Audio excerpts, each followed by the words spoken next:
Jangan heran jika hasil yang diperoleh nelayan seperti Erwin tak pernah pasti. Saat tidak beruntung, hasil tangkapan hanya cukup untuk mengganjal kebutuhan perut keluarga. Jika beruntung, berkilo-kilo udang atau ikan yang tersangkut di jaring miliknya bisa dibawa pulang untuk segera disetor ke tangan pengepul. Perahu dompeng merapat di pondok kayu milik pengepul udang di desa Tabalar Muara. Disinilah Erwin bisa menakar hasil jerih payahnya. Hasil tangkapan langsung masuk ke dalam timbangan. Rp127.000 menjadi rezekinya hari ini. Fluktuasi harga berada di tangan pengepul yang bebas menentukan harga pasar yang dianggap pantas saat itu. Tangkapan nelayan Tabalar Muara lebih sering dibawa ke kawasan perairan Tawau di negeri jiran. Ya, selain nilai jual yang lebih tinggi, kawasan perbatasan itu dianggap lebih gampang dituju. Entah sebagai bentuk protes karena minimnya perhatian pemerintah atau memang tergoda untung besar. Potensi alam yang dianugerahkan bagi desa Tabalar Muara juga membawa banyak berkah bagi kehidupan warganya. Seperti kaum laki-laki desa Tabalar yang mengisi waktu luang mereka dengan membuat perahu. Keterampilan mereka membuat perahu sudah tidak diragukan meski berbalut keterbatasan. Tak sedikit dari warga pulau sekitar yang memesan perahu kepada nelayan Tabalar Muara.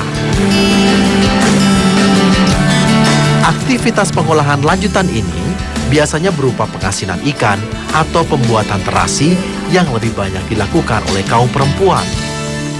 Terasi yang berasal dari desa Tabalar Muara terkenal akan kualitasnya. Karena olahan yang berasal dari udang dan daging ikan ini diolah tanpa bahan pengawet. Saat cuaca terik menjadi waktu yang tepat untuk mengolah terasi. Bukan sekadar cerita, kalau terasi asal Tabalar Muara sudah menembus kota-kota besar seperti Bali, Lombok, hingga Surabaya. Sejak pagi, Nur sudah sibuk di depan gudang kayu reot miliknya. Perempuan parubaya ini tengah menyiapkan pesanan ikan asin dari pedagang di Berau. Nur teliti memilah setiap ikan asin yang akan ia jual agar kualitas barang dagangannya tetap terjaga. Nur harus kembali mengecek setiap ekor ikan yang akan dikemas.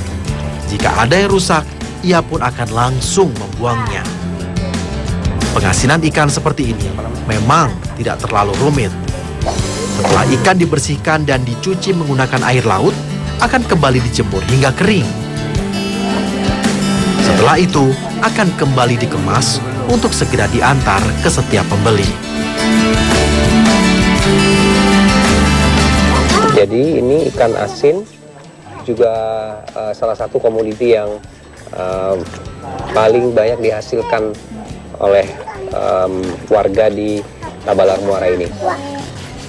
Tapi memang karena belum banyak tempat untuk memasarkan, jadi banyak ikan asin ini yang akhirnya terlalu lama disimpan. Jadi dagingnya menjadi merah begitu ya Bu ya. Jadi kalau sudah merah, sudah terlalu lama disimpan, akhirnya dibuang. Karena memang belum laku. Jadi harus begitu terus prosesnya ya Bu. Keinginan Nur Hayati dan warga lain memang tak terlalu muluk. Mereka hanya berharap akan kelancaran proses distribusi yang lebih layak.